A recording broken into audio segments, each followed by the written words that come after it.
હવે પછીનું સ્ટેશન કયું છે ભાઈ? આની પછીનું સ્ટેશન ઊંચવાના છે.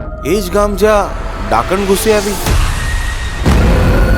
અને વિશ્વાસ ના હોય તો મારી સાથે ચાલીને જોઈ લો ડાકણ છે કે નહીં.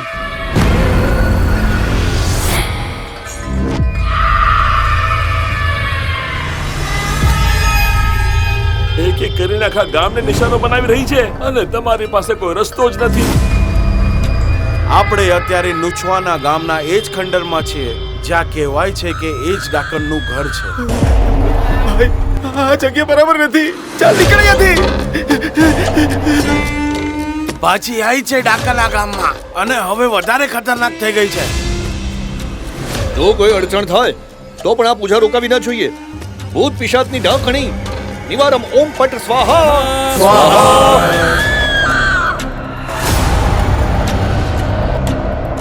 ગામના મોટા મોટા લોકો પણ આ વાત કરે છે કે ગામમાં હજી પણ એ ડાકણનો પડછાયો છે. તારી પાસે બીજો કોઈ ઉપાય છે ડાકણને રોકવાનો? જેને પણ પંજો માર્યો છે એ વધારે જીવતો નહીં રહે.